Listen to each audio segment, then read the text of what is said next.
నరునికి ఉన్న విశేషమేమి అంటే మిగిలినటువంటి ఏ ప్రాణికి లేని విధంగా నరుడు తాను మిగిలినటువంటి ప్రాణులలో ఉన్నటువంటి ఉత్కృష్టమైన విభూతిని తనకి అనుకూలంగా మలుచుకుని వాడుకోగలడు.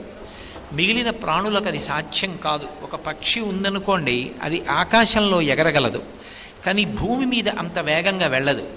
కానీ మనుష్యుడు భూమి మీద వేగంగా వెళ్ళడానికి కావలసినటువంటి ఇతర జంతువులలోని విభూతిని తనకి ప్రయాణ సాధనంగా వాడుకుని వెడతాడు. పక్షిలా ఆకాశంలో ఒక విమానంలో వెళ్ళగలడు. చేప నీటిలో ఈది వెడితే తాను సముద్రంలో ఒక నావని ఆధారం చేసుకుని ప్రయాణం చేసి ఆ నదినో సముద్రాన్నో తరించి వెళ్ళగలడు. మిగిలిన ప్రాణులలో ఉన్నటువంటి ఉత్కృష్టమైనటువంటి అన్ని విభూతులను తనదిగా వాడుకోగలిగినటువంటి శక్తి ఒక్క నరుడికే ఉంది.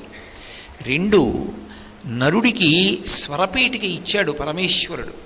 ఆ కారణం చేత భగవన్నామాన్ని చెప్పగలడు. మిగిలినటువంటి ప్రాణులు భగవన్నామం పలకలేవు. కలియుగంలో భగవంతుని యొక్క నామాన్ని పలికినంత మాత్రం చేత పాపరాశి ధ్వంసం అవుతుంది.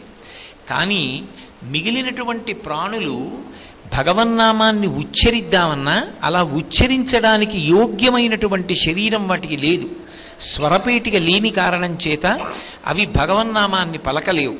కానీ మనుష్యుడు అలా కాదు, భగవన్నామాన్ని ఉచ్చరించగలడు. భగవన్నామం పలికి తన పాపరాశిని ధ్వంసం చేసుకోగలడు. ఇవన్నీ ఒకెత్తు. ఒక్క మనుష్యునికే పరమేశ్వరుడిచ్చినటువంటి అద్భుతమైన కానుకలు కొన్ని ఉన్నాయి. అందులో మొట్టమొదటి కానుక శాస్త్రం, రెండవది గురువు. ఈ రెండిటినీ పొంది తరించగలిగినటువంటిది మనుష్య జన్మ ఒక్కటే. ఒక కుక్క ఉందనుకోండి, దానికి శాస్త్రము అన్న మాట అన్వయం అవదు. కుక్క శాస్త్రం చదువుకుందా చదువుకోలేదా ఎవరు అడగరు. మిగిలిన ఏ ప్రాణైనా సరే ఏ శాస్త్రం చదువుకుంది అని ఎవరు అడగరు. కానీ ఒక్క మనుష్యుడు మాత్రం శాస్త్రం చదువుకుంటాడు. శాస్త్రము అన్న మాటకు అర్థం శాసనాత్ శంసనాత్ ఇది శాస్త్ర. ఏది రాజశాసనంలా శాసించి చెప్తుందో దానిని శాస్త్రము అని పిలుస్తారు. వేదమే శాస్త్రము. అందుకే వేదం మాట్లాడేటప్పుడు ఏదో అనునయించి మాట్లాడదు, రాజు శాసనం చేసినట్లు శాసించి మాట్లాడుతుంది. ఆ వేదము ప్రమాణమై ఉంటుంది.